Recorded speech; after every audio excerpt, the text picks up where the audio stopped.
Hey guys, I was watching some videos on TikTok, and one in particular um, kind of triggered some feelings, and I wanted to talk about them. Now, I've talked about my domestic violence situation in the past, so if that's triggering for you, please feel free, scroll on by, no ill will, all good. I totally get it. But if you're willing to stick around, I really hope you do. Um, I wanted to talk about it, and I'm going to be talking about stuff that I've talked about in other videos, so just please bear with me on that. And the reason I want to get it out is because, for two reasons. One, it's therapeutic. Uh, Better out than in, you know what I mean? And two, because if it helps somebody recognize narcissistic abuse in their lives, then maybe it'll help them get out of that situation. So, okay. So, I have a lot of childhood trauma, uh, which caused diagnosed depression, but undiagnosed PTSD. And on top of that, I am autistic and was undiagnosed then. Back then, they didn't, I mean, they barely tested for it at all, let alone on girls. It was just not, you didn't hear it, unless it was like really obvious. Being a girl and getting diagnosed would have been near impossible. Nowadays, it's a lot easier because people are learning more and more about it. Okay, that aside. Um, so I was already pretty messed up. Um, I was pretty toxic in my own ways, and I didn't know it then. I do know it now. I have grown and learned. Um, uh, I met Stacy at our local community college in the drama department, and I'd gone to that community college before, but then I left, got married, had a baby, got divorced, came home. um, so it was my second time back, and I met her, and we clicked right away. I don't know, just something clicked, and a lot of it, I think, it came down to love bombing. You know, um, she she was in the process of moving from one house to another, and so I only saw her. I think I was only in her old house like maybe twice. But when they got into the new place, I had an apartment of my own. I was living there with my daughter, and I think I was only there for about 6 months. Um, I had very hard time managing on my own. Very, very hard time. I was not financially responsible. I tried to be, but I was also an alcoholic with no concept of what it was like to live on my own. So I did not handle it well at all. After 6 months, when I knew I was leaving my place, I sent my daughter to live with her dad. I thought at the time it was the best and safest place for her, because by the time I got to the point where I lost my apartment, Stacy and her mom had already planted seeds in my mind of anger towards my parents. Now, I said before I have a lot of childhood trauma. They are not the reason of that. um, yes, they have their issues, and yes, there has been problems in the past, but my trauma is from my bio sibling, not from my parents. Um, and so, but they had Melody being a psychologist. It was very easy for her to manipulate me against my family, to isolate me from my family. Um, my friends were never good enough. My family was never good enough. And then they would love bomb me and then make me show me what their family's like, supposedly, and how it's such a good family function and family love, and this is how a family's supposed to be, and all this stuff. And they made me feel like my mom did a shit job raising me. And my mom has her problems, and I recognize those. I have lived with those. I have my own problems too, and unfortunately, my daughter has had to deal with those, and she's cut me off because of it. I get it. Um, but them trying to show me what a family function is supposed to be like was not authentic, you know? They were basically putting on a show. I wanted to get a place of my own again. I wanted to try again, um, so that I could try and get my daughter back. Finally, they convinced me to move in with them. And I only did it with the idea that I was only paying $200 a month for rent because I was sharing a bed with Stacy, so I didn't have a room of my own or anything like that. And it was to help me get back on my feet so I could go out into the world and do my thing and learn, so I could learn how to handle being on my own again. And what started out as $200 a month ended up being my entire paychecks went to them, every penny. And it's like, I mean, and it's not just that. There's so much to unpack. But what I'm trying to focus on more is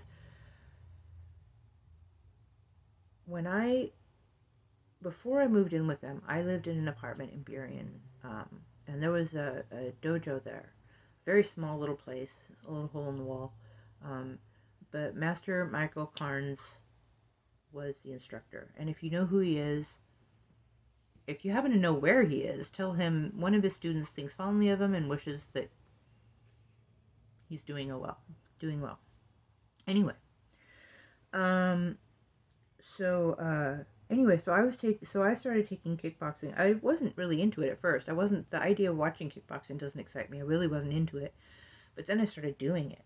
I started training, and at first it was just a way for me to vent my frustrations, to release this inner anger that this is from all the trauma and everything, just a way for me to release it and get it out in a safe, controlled environment.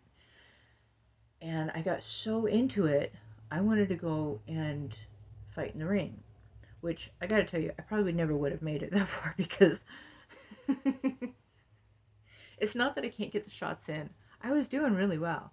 But anytime I accidentally tagged somebody, like in the nose during sparring, I'd be like, oh my gosh, are you okay? Are you okay? Not exactly the mentality for a kickboxer. But anyway, I digress. But it was a very positive release for me, positive training for me.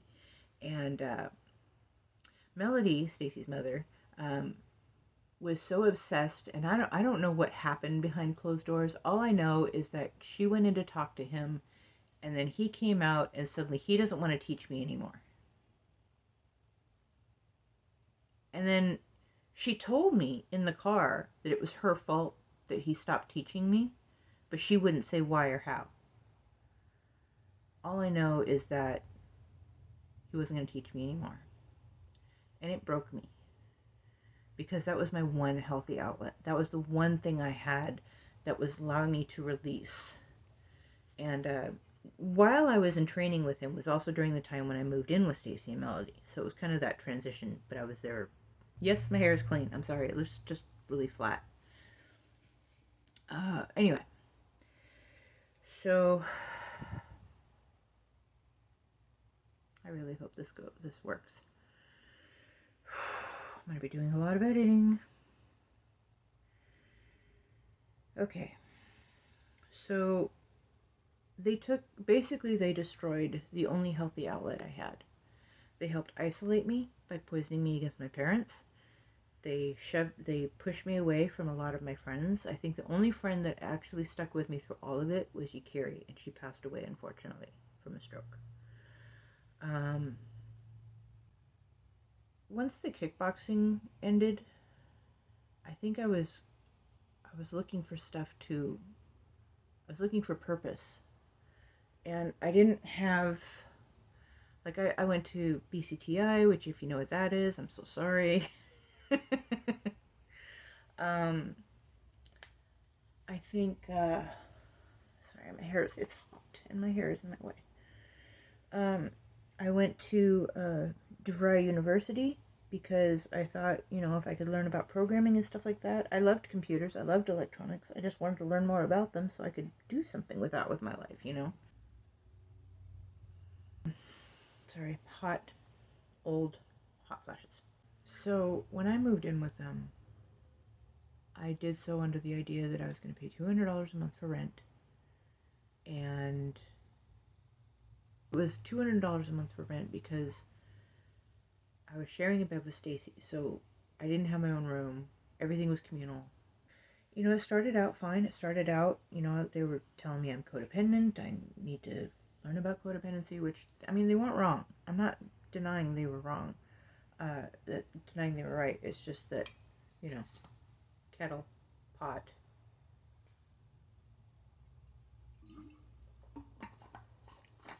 And the thing is, it's like, Stacy admitted to me she knew she was codependent, but she didn't do a damn thing about it. She just expected me to. And, at one point, anybody with trauma will ever tell you that when you tell them to just get over it, it kind of makes me want to punch you in the throat. Yeah, don't do that. No. And she actually told this to me once. She was like, I don't know why you just don't get over it. It happened a long time ago. I'm like, bitch, you've been through the same kind of trauma, and you ain't over shit.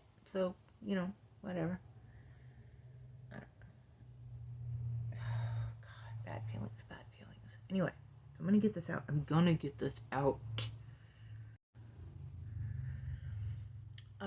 Anyway, so while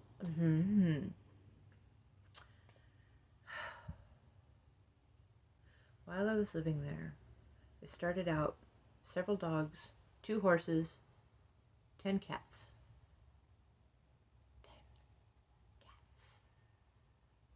And at one point, we had tried, while living there, I have watched 2 horses die, several dogs die, cats who have died and been mummified because nobody ever found them. I have buried so many animals on that property. And I'll tell you why, because at one point I asked Melody, I said, instead of paying $200 a month for rent, why don't I use that money to get these cats fixed and neutered, because they were having kittens constantly. And her response was, no, I need the money. I'm like, okay. So what does she do? She buys herself a TV for her bedroom. Because that was more important than fixing the cats. She wasn't the one that had to bury them. She wasn't the one that had to come home and find them dead in the corner or find...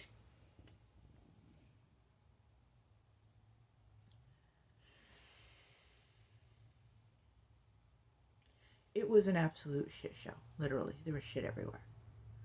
They had a cat box that was basically a big plastic trough. Those big sweater boxes that you stick under your bed that are really, really long? That was their kitty litter box. And it had to be changed, 2 times a day. Once in the morning, once at night. We had cat dishes up on this window seat thing. That was where they ate. Dogs, we had a dog that would piss on the floor all the time. I was constantly, every day, I had to clean up a puddle of dog piss. And I'm not talking small little tinkles. These were big dogs. And I've watched them die. One of them was mine. Well, 2 of them. One of them was mine, and he passed away. His name is Hermes. The other one didn't die. I took him with me. And he lived with me for a long time, but then when I had my son, he was attacking my son, and so I had to rehome him. But I really hope I hope he had a good life. I don't expect him to still be alive, but I really hope he had a good life. I tried to give him what I could. While I was living there, it was constantly, by the time I moved in with them, they'd already convinced me that anything that went wrong was my fault, because everything was fine before I came along. And it seems like anytime, and Stacy was always bringing home stray people. We had a couple of outbuildings on the property that used, because I guess the person who owned the property before they moved there had like birds. It was like a bird sanctuary or something like that. So they had these outbuildings that used to be for birds, and they converted it into storage. And one of them in particular, we converted into kind of like an apartment, sort of. It wasn't really. I mean, there was electricity, but you had to have a space heater for heat. There was no water, no sinks, no toilet, nothing. It was just a room. So Stacy would bring home people, and they would live in that outbuilding. And basically, they were her servants. They would, she made them do yard work. She had them take care of cats and swing cat litter bags into this pile. And the cat litter bags. Oh my God, we had to make a dump run at least once a month to keep up on it. And we're talking a truck full of bags of cat litter, because there was too much of it to throw away with the garbage because it was too heavy, and the garbage guys were like, we're not doing this anymore. You can't throw it away with us. So, I mean, basically you're looking at like sandbags. That's basically what they are. Piss and pooped sandbags. To this day, if I smell something like that, yeah. God, I had to bury so many animals. By the time I left, they had my entire paychecks. Every dime I made went to the family. I didn't get to see shit for it. In fact, the one time I went away for a weekend with some friends, the one time I had money set aside, and they stole it before I even got down there. So that when I got down there, my friends had to pay for me. My friends had to handle everything for me because I had nothing. Because they stole it from me. Melody sabotaged the chance for me to see my daughter at a Girl Scout event. Probably the only Girl Scout event I was ever going to be able to see her at. Stacy would make me cry in front of my daughter every time she came up to visit. Would go out of her way to make me cry in front of my daughter. They had tried to get me to try and get custody of my daughter while I was living there. But I think a part of me always knew, it was never going to be a safe environment for her. Because even if they treated her kindly, which I know eventually they wouldn't, they would use her to trap me there longer. They would use her to force me into this, to remain in this situation. And I was not about to let them do that.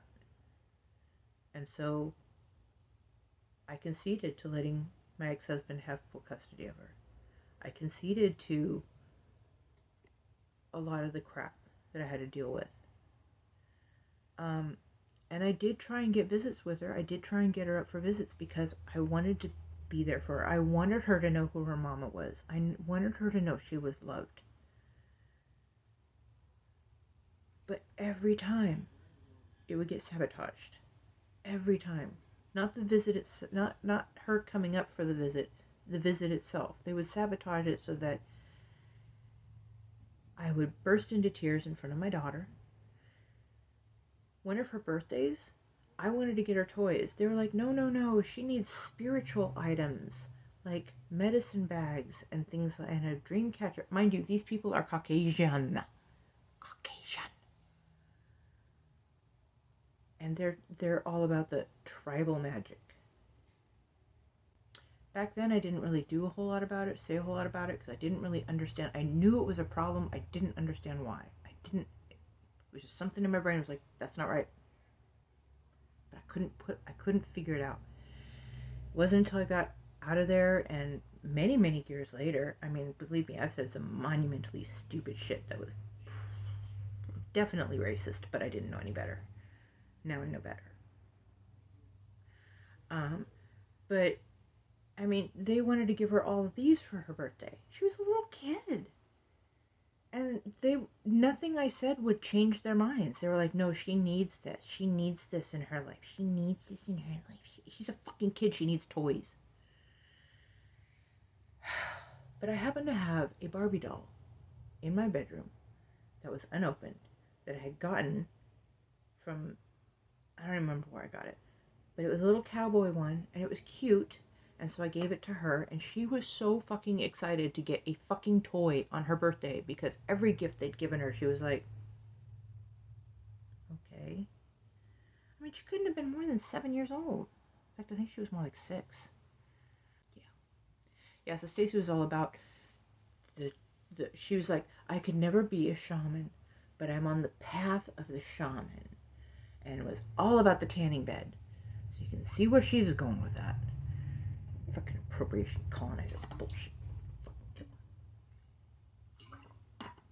Anyway, it's just water.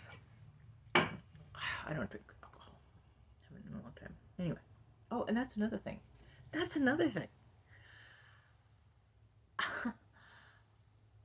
While I was living with them, if I didn't drink, then I wasn't drinking with the family, and that was not okay. But if I did drink, I'm an alcoholic and couldn't stop myself drinking, so I would binge the fuck out of every time, and that was not okay. So I just needed to find a middle ground. I am a fucking alcoholic. Fucking idiots. Oh my god. Anyway, in fact, when I finally did leave, and I was still drinking after I left, but when I got to a point, and I'll tell you what it was, I had a dream one night. I'd gone out with some friends to do karaoke and drinking and whatnot, and we came home, I went to bed, I had this dream. And I dreamed I was seeing my relationship with my daughter 10 years in the future, and it scared the fuck out of me. I was like, I'm done. I'm not drinking anymore. And I didn't. I went cold turkey. It was that I literally, if I start drinking, I can't stop. But I didn't have the physical shakes or anything like that. I wasn't constantly drinking. It was binging, like lots of binging. And then the binging just got closer and closer together to where I was like binging all the time. So when I finally got out of there, and I finally got to that point, and I had that dream, and I realized I was never going to drink again, I decided right then and there, that's it, I'm done. None. I had tried, I was still going to DeVry University at this time, which they had started going to too, because God forbid I do anything on my own without them. So I still see them at school even after I left. And so I kind of started talking to Stacy a little bit at school, just talking. I knew in my heart I was never moving back in with them, ever. That was never a question. But I was, in my mind, I was like, but I don't like having enemies. I want to make friends with them. I want to be okay. I want to have closure. It's not ever going to be possible. Trust me. So it was Stacy's 35th birthday, and her mom was not keen on me coming with, even though Stacy had told her mom that I left because of Stacy, not because of her mom, which was total bullshit. Melody, I left because of you, bitch. Anyway. Yeah. So Stacy's 35th birthday, her mom, I was working at Sam Goody. Her mom had called me previously to her birthday, acting to be all like on good terms and stuff. That's why like that whole day with her being such a bitch about it was like threw me off, because up until that point she was being friendly with me. So she calls me at my work and she's like, how much is it for an Xbox? And I was like, well, I said an Xbox is usually this much new, but you can probably get a used one at like for this much. And she's like, okay. And this is like the original Xbox. This wasn't like the 360. This is the original big green Xbox. And so I told her, I was like, it's usually around this much. She's like, okay, cool. And that was the last I heard of it. And Stacy, she had told Stacy she was getting her an Xbox for her birthday, right? So we get to her birthday. We all pile in the car together. I'm riding with them. My husband, who was my boyfriend at the time, knew I was doing this, so it was fine. So we went to the store to pick up something for Stacy. I don't remember what. And then her mom said we needed to swing by the storage unit because she had Stacy's birthday present in the storage unit. And so they're like, awesome, cool. So Stacy's expecting this Xbox, right? Because that's what she was promised. That's what she was told. Her mom even asked me about it. You know, I was like, I know this is going to happen. She comes out and she's got a box of white candles. Just assorted sizes, like a gift box of white candles. And gives that to Stacy for her birthday. And then while we're at the store, I think we stopped at this, it's called the Great Wall Shopping Center. I think it's in Renton? I'm probably wrong. Anyway. But we'd stopped there for something, I don't remember what, but while we were there, I had to go to the bathroom, and Melody did too, so we went to the bathroom, and somehow, I don't know how, we got on the subject of alcohol, and I said I quit drinking, and she's like, I said, because I'm an alcoholic. She's like, you're not an alcoholic, you just need to get your shit together. And I'm like, what? I'm like, I've only been struggling with this since before I've known you. Okay. So anyway, I'm pissed as hell. I go and I sit in the car and I wait for her to get back because I'm not staying in the bathroom with her. And so we get in the car, we go to dinner. We're going to have dinner at the casino, and her grandma's there with her too. And everybody's having a drink except me. And I think I don't think her grandmother Virginia had a drink either. She might have, but I think she just had tea. I think that's what I was having too. And Melody, who was driving, was having drinks. And I said, are you sure you're going to be okay to drive after drinking? I mean, you're the driver. And she's like, oh, you're one of those people, aren't you? I'm like, okay. She did end up driving. I did end up riding in the car. We did end up getting home safely. I'm very grateful. But that wasn't the point. Anyway, so yeah, that was but the funny thing is that the entire time I lived with them, one of the biggest complaints I had was my attitude, my energy. That was a big... Energy workers, hear me out. Okay. I spent so much time with them attacking me about my energy that by the time I left there, you could not read my energy because there was so much fucking armor built up around it. I had to chink it away just to learn how to work with energy. It was crazy. Anyway, that's aside. Yeah, but while we were at dinner, Stacy's mom started bitching about my energy and my attitude. And she doesn't need to take this. You need to watch your attitude, stuff like this. And I had this thought pop in my head. You don't have to live with her anymore. And I looked at her, and I gave her the most attitude-filled smile I could possibly muster. She was not thrilled. She spent the entire rest of the night, bitching about how she's mistreated. I'm like, bitch. Yeah. So, anyway. So, that's my story, or at least part of it. If you've stuck around and listened to the whole thing, thank you. I appreciate you. And, if it helps you recognize stuff in your life that maybe you need to address, hope it helps. I love you guys. Have a good night.